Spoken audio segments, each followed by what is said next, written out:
C'est quoi cette histoire avec Platini du fair play financier? Le gars, il veut l'équité. Il veut l'égalité dans tout ce qu'il fait. Maintenant, il nous sort l'histoire du fair play financier. Mais c'est du gros n'importe quoi. Il y a des clubs qui sont là depuis 20 ans, 30 ans, 40 ans, 100 ans même, hein, et qui ont mangé. Ils sont là en train d'édicter leurs lois à certains clubs pour que les autres ne puissent pas progresser. Manchester City, le PSG, ils sont là depuis combien de temps? 2 ans, 3 ans, 4 ans? Et on commence à leur casser la tête sous prétexte qu'ils ont des contrats ou qu'ils dépensent tant et tant et tant d'argent. Le Real, par exemple, c'est un des clubs les plus endettés du monde. Mais on nous dit quoi? Ils ont les structures, ils vont lasser le maillot, donc ils pourront éventuellement pouvoir rembourser leurs dettes. Au niveau des banques, par exemple, en Espagne, qu'est-ce qui se passe? Bon, on efface les dettes, parce que c'est le Real, parce que c'est le Barça, parce que c'est un tel.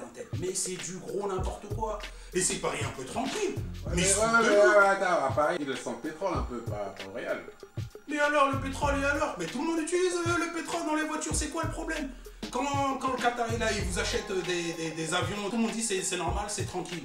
Et là, ils investissent dans un petit club de foot, sous prétexte que c'est Paris, sous prétexte que les gars ils viennent du Golfe. On dit non, c'est pas l'argent qu'on veut, c'est pas des gens qu'on veut, on va les traiter différemment. L'UEFA, il se fout de nous. Il faut qu'il arrête Platini, il faut vraiment qu'il arrête une fois pour toutes. Ouais, mais peut-être qu'il chasse Blatter, non?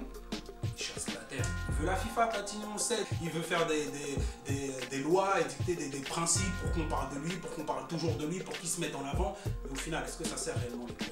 On parle de fair play financier. Si tu mets le fair play financier et que dans ton fair play financier, justement, tu n'inclus pas des clubs comme le Barça, Manchester United, que j'aime beaucoup, petite parenthèse, le Real ou beaucoup de clubs italiens, si tu les mets pas dedans, ben, ça n'a aucun sens. On dira juste que voilà, vous voulez punir les nouveaux riches pour que les autres ils restent bien tranquillement assis sur leur magot. Le Bayern de Munich qui arrêtait pas de parler. Uli Hoeneß qui a été condamné quand même pour escroquerie. Il n'arrêtait pas de donner des leçons tous les jours au Paris Saint-Germain et aux clubs issus des pays du Golfe. Laissez-les respirer et laissez un peu ces clubs-là s'exprimer et puis montrer un peu ce qu'ils veulent. Ça peut pas durer comme ça éternellement. Il faut un peu changer tout ça. Ce discours-là, il faut arrêter. Mais c'est quoi ce délire? Ils se foutent de nous.